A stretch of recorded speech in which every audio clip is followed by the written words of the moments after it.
जब पसीना गुलाब था, अब अत्र भी मलते हैं तो खुशबू नहीं आती। निस्वार्थ भाव से भारत माता की मातृ वतन की आजादी के लिए हमारे वीर सपूत ने बेलौस गर्दन कटाया और कहा कि अंग्रेजों क्विट इंडिया। कोई पद की लालसा नहीं थी, कोई धन की लालसा नहीं थी, कोई बड़े बनने की लालसा नहीं थी, सिर्फ उसे हटाने की लालसा थी। इसी तरह से बनना पड़ेगा आपको, देश का सपूत बनना पड़ेगा, सच्चा नागरिक बनना पड़ेगा। और अभी अभी 26 जनवरी खत्म हुआ है, 15 अगस्त आने वाला है। हम लोग याद करते हैं उस दिन को जब हमारे सपूतों ने अपनी गर्दन कटाई। तो कहा, क्या कहा उन्होंने कि कट गए सर हमारे तो कुछ गम नहीं, कट गए सर हमारे तो कुछ गम नहीं, सर हिमालय का हमने न झुकने दिया, मरते मरते रहा बाकीपन साथियों, अब तुम्हारे हवाले वतन साथियों, कर चले हम फिदा जान तन साथियों, अब तुम्हारे हवाले वतन साथियों।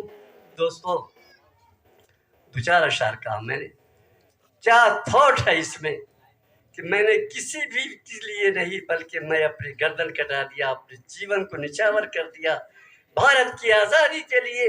ये हमारा अपना राज्य होगा, हम करेंगे। एक गरीब भी होगा, एक अमीर भी होगा, एक मध्य वर्ग का भी लोग होगा जो यहाँ के शासन में, यहाँ के सत्ता में भागीदारी होगी। लेकिन बड़े ही दुख के साथ कहना पड़ता है, बहुत अफसोस के साथ करना पड़ता है, बड़े ही दर्द के साथ ये कहना पड़ता है कि आज हम लोग आज इतने स्वार्थी हो गए, इतने सेल्फिश हो गए, जो देश की चिंता नहीं, देश के लोगों की चिंता नहीं, हमें कैसे अपना भरण पोषण अपने बाल बच्चों का होना चाहिए। मैं आपको एक कहानी सुनाना चाहता हूँ, अगर हुक्म हो तो कहूँ कहानी। जब नारद जी विष्णु भगवान के पास गए, मैं सर आप नहीं सुन रहा है, नारद जी विष्णु भगवान के पास गए और कहा कि हे भगवान, मृत्यु लोक में, मतलब आदमी ये तो ये लोक है जिसमें हम चल फिर रहे हैं, मृत्यु लोक में वहां लोगों को बहुत कष्ट है। कहा कि हे नारद, तुम इसमें मत पड़ो, छोड़ो, जो हो रहा है होने दो। कहा कि भगवान, ये नहीं होगा, आपको इसका निवारण करना पड़ेगा और उनके कष्ट को दूर करना पड़ेगा। तो नारद जी जब जिद पर गए तो कहा, विष्णु जी ने अच्छा तो ठीक है चलो। कहा कि आंख बंद करो। आंख बंद करते हुए वे रेगिस्तान में पहुंच गए। तो नारद जी ने, विष्णु भगवान ने कहा कि नारद, तुम मुझे पानी पिलाओ, बहुत प्यास लग रही है, मेरा हाथ सूख रहा है, प्यास से मेरा मुंह सूख गया। तो नारद जी ने कहा कि हे भगवान, इस रेगिस्तान में, इस डेजर्ट में, इस मरुभूमि में मैं कहाँ से पानी लाऊं? तो उन्होंने कहा कि मुझे प्यास लग रही है, ये कमंडल लो, जहां से भी हो पानी लेकर के आओ।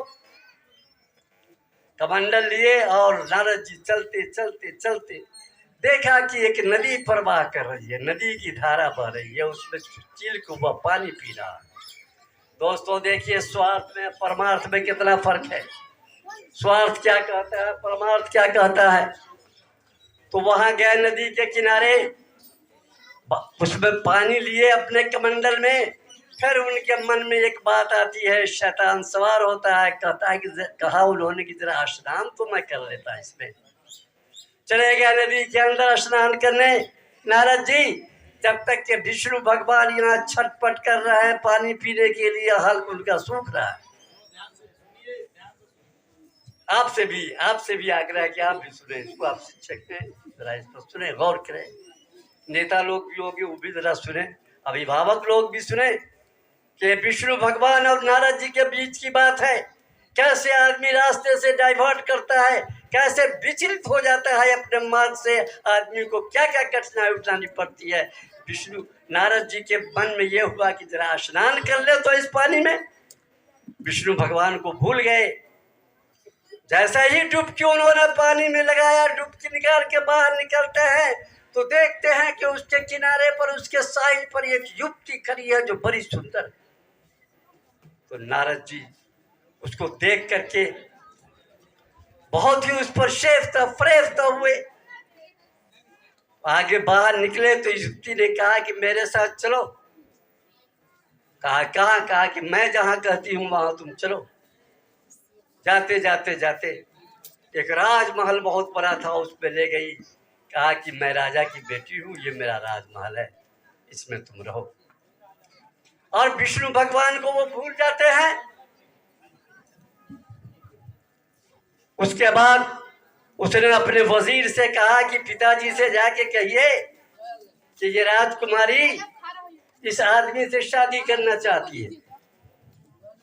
जब उसने कहा तो उन्होंने कहा कि नहीं, ऐसा नहीं होगा, मैं जहाँ चाहूंगी वहां शादी करूंगी। मेरे यहाँ स्वयंवर का रिवाज है, लड़के आएंगे जो मेरे इस पर पूरे होंगे उन्हीं से शादी करूंगी।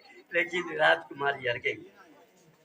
अंततः मैं ज्यादा तूल करना नहीं चाहता हूँ, ज्यादा विस्तार में नहीं जाना चाहता हूँ, लेकिन अंततः यह हुआ कि राजा मान गए। वजीर के कहने पर उनकी शादी उससे हो गई। उसके बाद राजकुमारी को 2 पुत्र हुआ, नारद जी को बड़ा ही सुंदर। तो नारद जी कभी अपने पुत्र को देखते, कभी अपने सुंदर पत्नी को देखते, कभी राजमहल को देखते, बहुत खुश होते, बहुत विभोर हो जाते। और विष्णु भगवान का ख्याल उनके दिल से जाता रहा, भूल। कुछ दिन के बाद ऐसा हुआ, इतना तूफान आया उनके राज्य में, इतना पानी जमीन से निकलने लगा, जमीन का पानी छत से बह गया। सारी जनता उनकी उसमें मर गई, डूब गई। लेकिन ये अपना जान बचाने के लिए एक किश्ती पर सवार होकर अपने दोनों राजकुमार अपने पत्नी को लेकर चलते चलते जब फिर उसी नदी में जाते हैं तो एक ऐसा उसमें भंवर उठा, लहर उठा कि वो किश्ती डूब जाती है। राजकुमारी और दोनों बच्चा मर जाता है उसी में। और ये विष्णु भगवान, ये नारद जी किसी तरह बाहर आए। तो जब बाहर आए तो देखते क्या है कि विष्णु भगवान वहां खड़े हैं। और उन्होंने कहा उस नारद जी से कि ये नारद, क्या तुमने अपना वादा भुला दिया? मैं तो पानी के लिए तरस रहा था। तब कहा कि ओ भगवान, मैं क्या कर रहा था, क्या देख रहा था, मुझे माफ कर देना। कहा कि देखो नारद, ये स्वार्थ और परमार्थ में यही फर्क है। तुम स्वार्थ में लिप्त हो गए तो तुमने अपने ड्यूटी को भुला दिया, तुम अपने फर्ज, अपने कर्तव्य का पालन नहीं किया, तो ये स्वार्थ है। और एक तरफ परमार्थ है, इसलिए छोड़ो। इसीलिए कहा शहीदों ने कि कट गए सर हमारे तो कुछ गम नहीं, सर हिमालय क्या हमने न झुकने दिया, मरते मरते रहा बाकीपन साथियों, अब तुम्हारे हवाले वतन साथियों।